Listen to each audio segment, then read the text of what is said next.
Começou. Olá pessoal, como vocês estão? Vamos dar sequência à nossa aula. Hoje a gente vai falar um pouquinho sobre as leis ponderais, que são leis químicas extremamente importantes, que trabalham com as massas, né? Quando a gente fala desse tipo de lei, nós temos também as chamadas leis volumétricas, que já trabalham com outro tipo de medida, mas hoje nós vamos focar principalmente nas leis ponderais. Beleza? Meu nome é Kleber Aires Nascimento. Vamos dar sequência. Nosso amigo Einstein e o nosso amigo cérebro. Coloca ele para caminhar. Bem, antes de tudo a gente tem que falar, né, o que são as leis ponderais. As leis ponderais são leis que falam das massas das substâncias, que participam das reações químicas. Né? Uma reação química nada mais é do que uma transformação química. Um exemplo onde a matéria ela é alterada. A gente representa essas reações químicas por meio das equações químicas, né? Onde a gente tem, de um lado da igualdade, os reagentes ou o reagente, do outro lado da igualdade, né, o produto ou os produtos. É importante a gente aprender a diferenciar, porque o reagente vai dar origem ao produto. Né? Pode ocorrer o contrário? Pode. Existem reações, né, que ocorre processo tanto numa situação quanto na outra. Quer dizer, são reversíveis. O produto pode virar reagente, o reagente pode virar produto. Né? E assim por diante. Então vamos falar das principais leis, né, ponderais. A lei da conservação das massas, ou lei de Lavoisier. A lei das proporções de massa, né, ou lei de Proust. E a lei das proporções múltiplas, ou lei de Dalton. Né, que já entra num outro patamar, que fala a respeito também da sua teoria atômica. Vamos lá? Novamente, dando um exemplo, a lei de Lavoisier, ali está Lavoisier, né? Com a namorada dele, eu acho. É brincadeira. Aqui embaixo nós temos Proust, e lá mais embaixo, John Dalton. Ok? Bem, essa frase ela é muito conhecida, né? Na natureza nada se cria, nada se perde, tudo se transforma. Antoine de Lavoisier. É muito conhecida. E ela fala a respeito de uma lógica que existe na natureza, que a matéria não pode ser destruída. Ela pode, no máximo, ser transformada. Né? Quando ele fala que na natureza nada, ele está se referindo à matéria.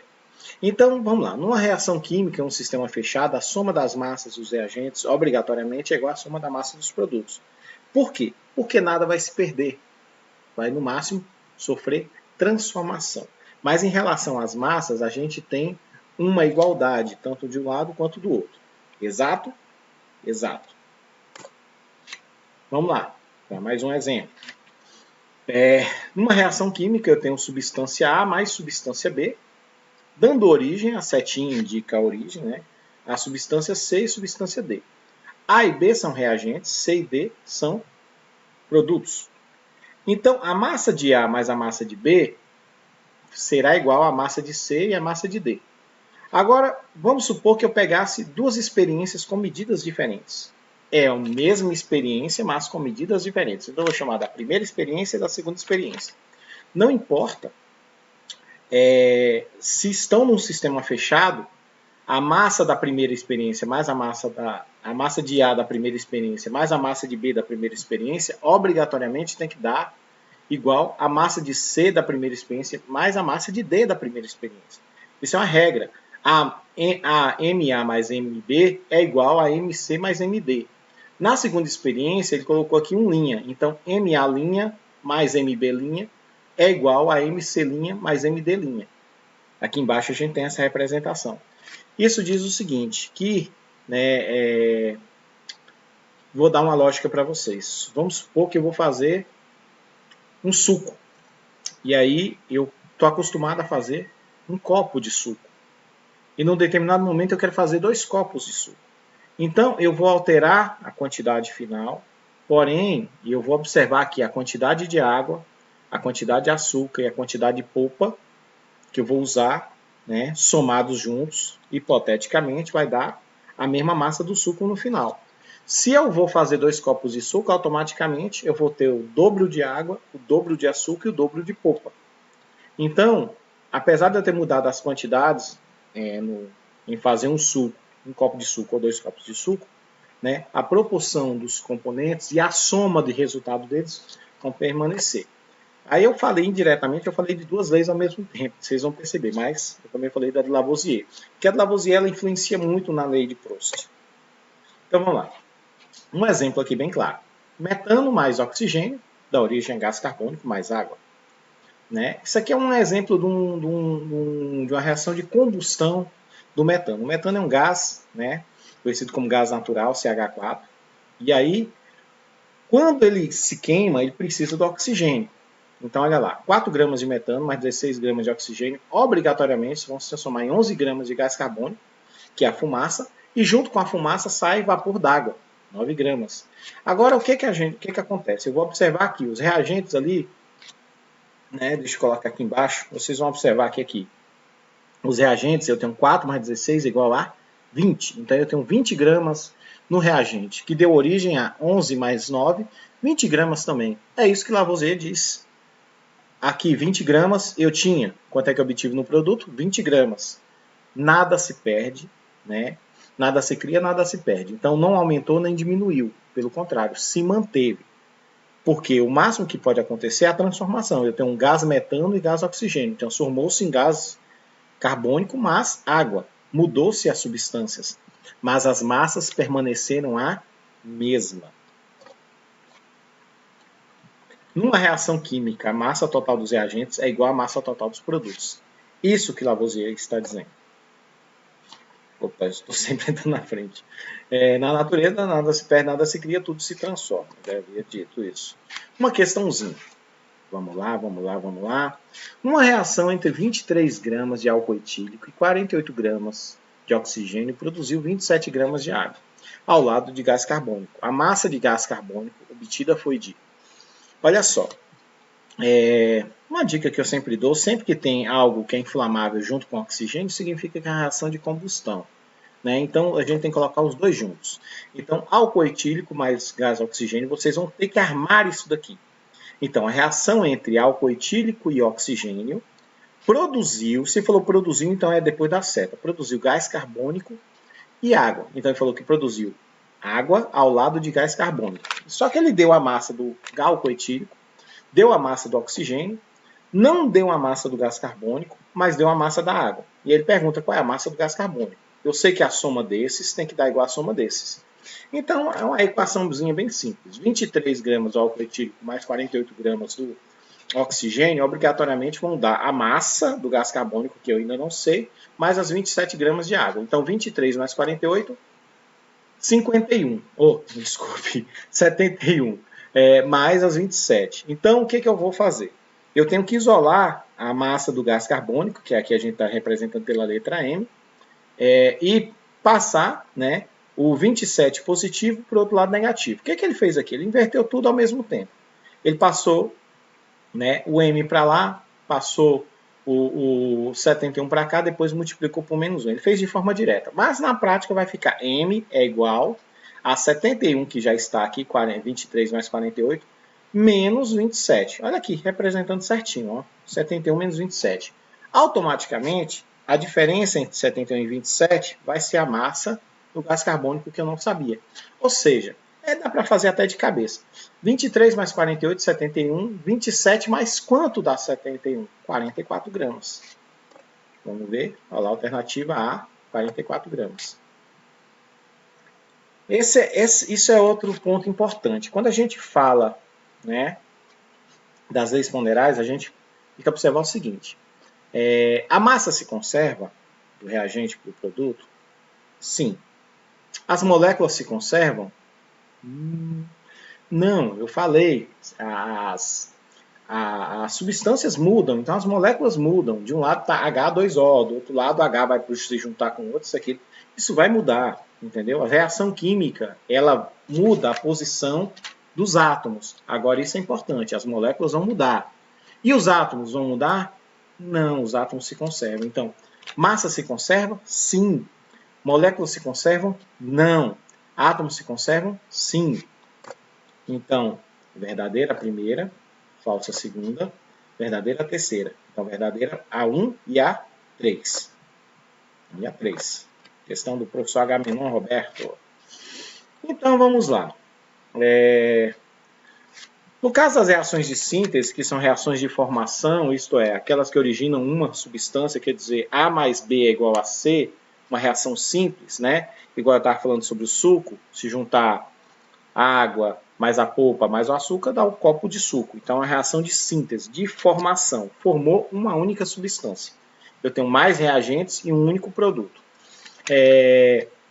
A partir de seus elementos constituintes, né, o enunciado da lei de Proust pode ser o seguinte: a proporção em massa dos elementos que participam da composição de uma substância é sempre constante e independe do processo químico pela qual a substância é obtida. A gente vai ver isso na prática nesse instante. Por exemplo, aqui, eu tenho, né, o hidrogênio mais o oxigênio formando a água. Né? Ele está falando aqui dos elementos. Então, ele tem uma proporção de 2 gramas de oxigênio ou de hidrogênio, mais 16 gramas de oxigênio, dando origem a 18 gramas de água. Numa segunda experiência, ele tem 4 gramas de hidrogênio, 32 gramas de oxigênio, dando origem a 36 gramas de água. O que a gente pode obter? Proust fala que a proporção se mantém. Mas como ela vai se manter? A proporção, né, entre os reagentes aqui, né, entre os reagentes, e você pode depois fazer até a proporção do produto. Então, eu tenho a proporção entre os dois reagentes, a massa do hidrogênio para a massa do oxigênio. A massa do hidrogênio é 2, na primeira experiência, do oxigênio é 16. Então, a proporção de 2 para 16 é de 1 para 8. Na segunda experiência, 4 gramas de hidrogênio, 32 gramas de oxigênio, a proporção se manteve a mesma. Se você simplificar as duas frações, 2 por 16 e 4 por 32, você obtém a mesma proporção. Quer ver como está certo? Eu peguei a primeira experiência e eu posso multiplicar por um mesmo número. Então, eu peguei toda a primeira experiência aqui, ó, e eu posso, por exemplo, para saber se está correto, vamos pegar um número aqui que eu acho que foi multiplicado por 2. Então, 2 vezes 2, olha embaixo, 4. 16 vezes 2, 32. 18 vezes 2, 36. Então, eu sei que essas duas experiências obedecem à lei das proporções porque eu tenho uma mesma constante aqui, ó, para todos os componentes das duas reações químicas, das duas experiências. Entendeu? Isso é muito importante porque foi como eu falei da questão dos copos. Se eu quero fazer 2 copos de suco, eu vou usar o dobro de água, o dobro de açúcar e o dobro de polpa. Beleza? Vamos lá. Qualquer que seja o método de obtenção de uma substância, ela é sempre formada pelos mesmos elementos químicos, correto? Hidrogênio e oxigênio, combinados numa mesma proporção. Se eu quiser fazer, por exemplo, vou botar aqui uma quantidade, 72 gramas, né? 72 gramas de água. Aí que proporção que eu vou fazer? Eu vou utilizar 8 gramas mais 64, porque 8 mais 64 dá 72, obedecendo a mesma proporção do que eu tinha feito anteriormente. Vamos lá. Consequências da lei de Proust. Mais na frente vocês vão fazer um estudo sobre o chamado cálculo estequiométrico. Ele é importantíssimo para a físico-química e ele dá uma noção muito boa dessa questão das massas, né, das quantidades. Então, o que é cálculo estequiométrico? É o cálculo pela qual prevemos as quantidades das substâncias que participarão de uma reação química. O que eu fiz, basicamente, anteriormente aí, foi tentar imaginar se eu quisesse uma quantidade maior de água. Quais seriam os valores de hidrogênio e oxigênio? Isso é estequiometria. Né?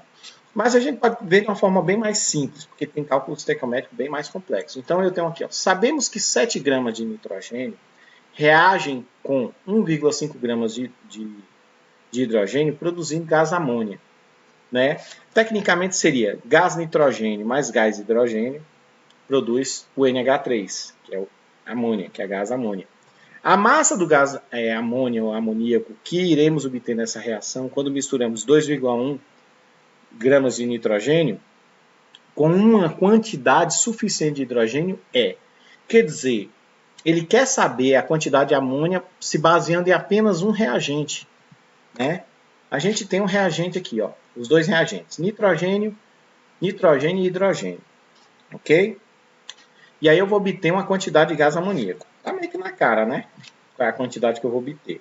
Se eu tenho aqui a soma disso aqui para dar isso aqui, 7 gramas mais 1,5 vai dar 8,5. E ele quer saber o quê?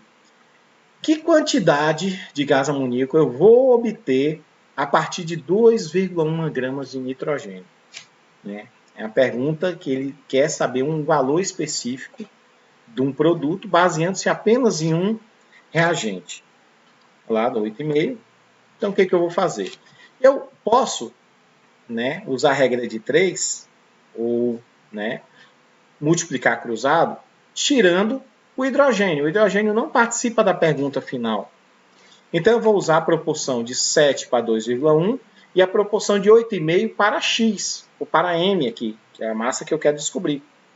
Então, 7 sobre 2,1 e 8,5 sobre M, que é a massa que eu quero descobrir. Basta multiplicar cruzado. 7 vezes M, né, e 2,1 vezes 8,5. 7 vezes M, 7M, né, só juntar as letras, vou deixar 7 vezes M. E 2,1 vezes 8,5, né, dá 17,85. Eu passo quem está do lado da variável para o outro lado, dividindo para a parte de baixo, 17,5 ou 17,85 dividido por 7. Eu obtive 2,55.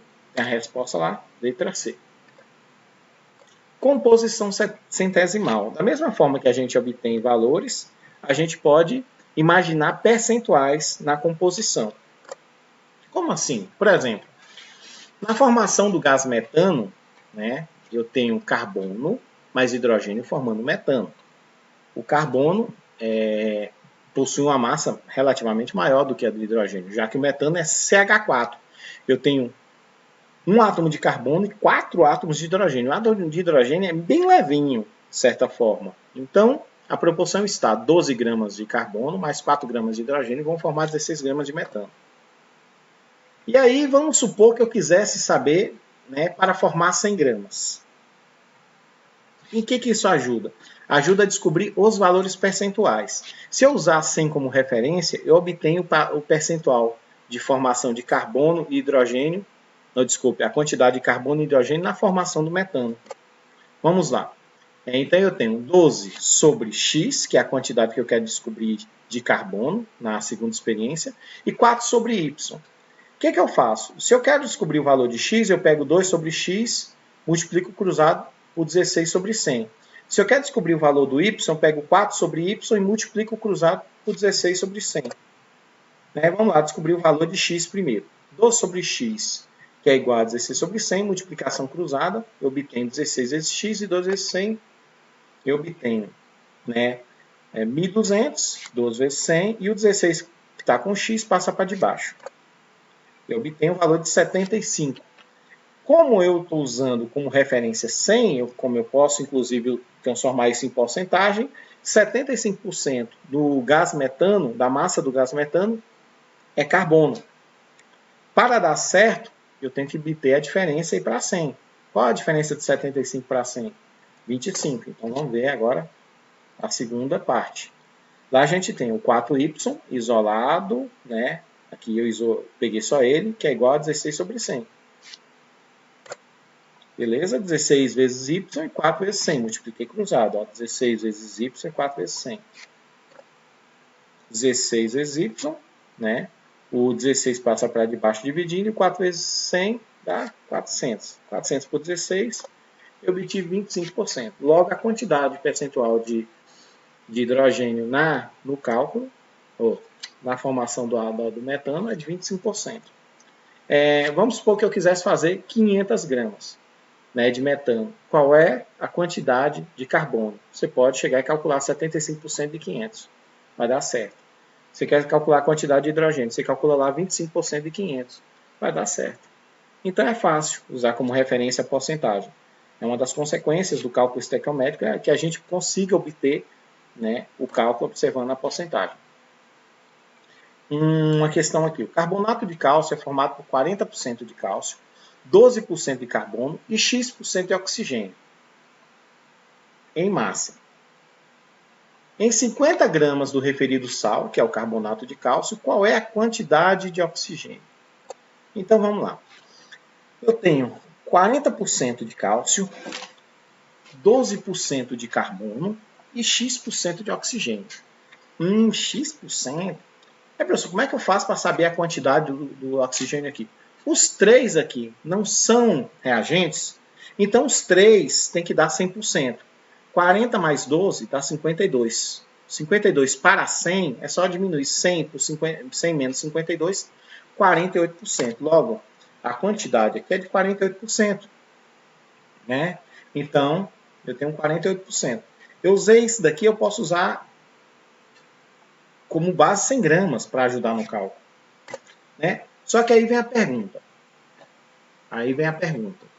Se esses são os percentuais, quanto é que eu preciso, ou quanto de oxigênio eu vou precisar para produzir 50 gramas? Se pela lógica eu transformar os percentuais em gramas, 40% vira 40 gramas, 12% vira 12 gramas, 48% vira 48 gramas, eu teria a formação aqui de 100%, no caso transformado em gramas, seria 100 gramas. Olha que facilidade.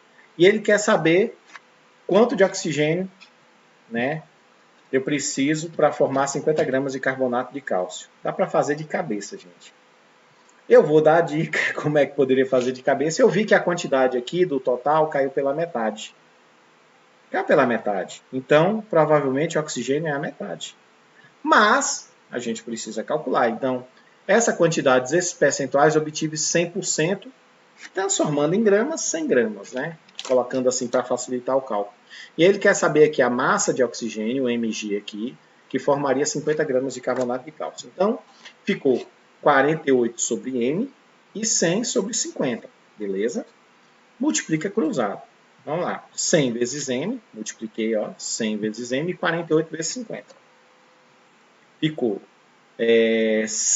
o 100 passa para debaixo dividindo e 48 vezes 50, e obtive 2.400. Corto 2 zeros em cima, 2 zeros embaixo, a resposta é 24 gramas. Beleza? Relativamente fácil. Vamos lá.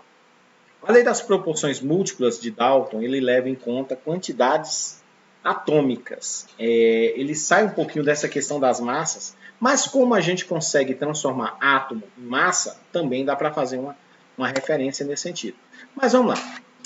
Quando dois elementos reagem formando substâncias diferentes, se a massa de um dos dois permanecer constante, a massa do outro irá variar, segundo valores múltiplos ou submúltiplos. Como assim? Por exemplo, eu tenho aí duas experiências. Na primeira experiência, eu tenho hidrogênio mais oxigênio formando água. Na segunda experiência, eu tenho hidrogênio mais oxigênio formando água oxigenada. Professor, qual é a diferença da água para a água oxigenada? Vamos primeiro pela fórmula. Água, H2O. Água oxigenada, H2O2. Quer dizer, comparando de cima pelo de baixo, você vai perceber o que? Eu tenho o dobro de átomos de oxigênio. Então, enquanto eu tenho 2 hidrogênios e 1 oxigênio na primeira experiência, que forma água, na segunda eu tenho 2 hidrogênios e 2 oxigênios. Olha só. Vamos supor que eu pegasse, as massas. Então, 4 gramas de hidrogênio mais 32 gramas de oxigênio formou 36 gramas de água. 4 mais 32, 36. Beleza. Já na segunda eu tenho 4 gramas de hidrogênio mais 64 gramas de oxigênio, formando 68 gramas de água oxigenada. Observa-se que hidrogênio não mudou, a proporção dele permanece a mesma. Porém, o oxigênio eu tenho uma diferença. Por quê? Até mesmo por causa da quantidade dos átomos de oxigênio. Enquanto em um eu tenho apenas um átomo de oxigênio, no outro eu tenho 2 átomos de oxigênio. Então vamos lá. A proporção, olha só, a proporção do gás oxigênio, os dois, eu tenho aqui é de 1 para 2. Então, eu tenho proporção de 1 para o oxigênio da água e proporção de 2 para o oxigênio da água oxigenada. O que isso tem a ver com o que eu já tinha comentado antes? Lembra-se que eu falei das quantidades dos átomos? A proporção indica a quantidade de átomos. Pela proporção dá para se ver que eu tenho, dividindo-se os dois valores pelo valor menor, eu tenho a proporção de 1 para o oxigênio da água que seria um átomo, e de 2 para oxigênio da água oxigenada, que seriam os 2 átomos. Enquanto, olha só, a proporção de 1, 2. Enquanto a proporção do hidrogênio para o hidrogênio permanece a mesma. Porque eles possuem a mesma quantidade. Então, qual é o grande diferencial aqui? O grande diferencial é o oxigênio. Porque ele possui quantidades atômicas diferentes de um para o outro. Beleza? Mas Dalton queria observar muito mais do que isso. Não é à toa que a gente estuda lá em teorias atômicas os modelos, né? Tudo que Dalton descobriu a partir do seu modelo atômico. Então vamos lá. Em 1808, John Dalton publicou, né, o livro Novo Sistema de Filosofia Química. Cara, Dalton foi um dos precursores nesse sentido. Tudo que ele defendia estava certo? Não. Porém, muita coisa era coerente. Por exemplo, Dalton defendia que a matéria era formada por pequenas partículas que ele denominou de átomo. Na verdade, o termo átomo ele é muito antigo. Ele vem lá da Grécia Antiga, lá de Demócrito de Abdera e Leucipo, né, que pensava em uma partícula que seria a última partícula a ser dividida da matéria. Né? Por isso, átomo, indivisível. Átomo, entendeu? Porém, a gente sabe que o átomo pode ser dividido em subpartículas. Né? Porém, o átomo é a menor partícula que mantém as propriedades da referida matéria. Se você dividir, deixa de certa forma de ser matéria. Beleza? Então vamos lá. A matéria é constituída por partículas denominadas de átomos, correto. As substâncias simples são constituídas por apenas um tipo de átomo, correto, olha. Elemento químico, né? A gente pode chamar, inclusive, né, em alguns casos de elemento químico, por exemplo, gás oxigênio é formado pelo elemento oxigênio. Então, a substância simples do elemento oxigênio. E as substâncias compostas por mais de um tipo de átomo, né, são formadas por diferentes elementos químicos. Então, um composto, ou uma substância composta, tem mais de um elemento químico, por isso, né, ela possui mais de um tipo de átomo. As substâncias compostas são constituídas pela combinação de átomos diferentes, elementos químicos em proporções fixas. A gente viu lá, no caso lá, da comparação da formação da água com a água oxigenada. Beleza? E por hoje é só, né? Muito boa aula. Espero que vocês tenham entendido e até a próxima. Bye, bye.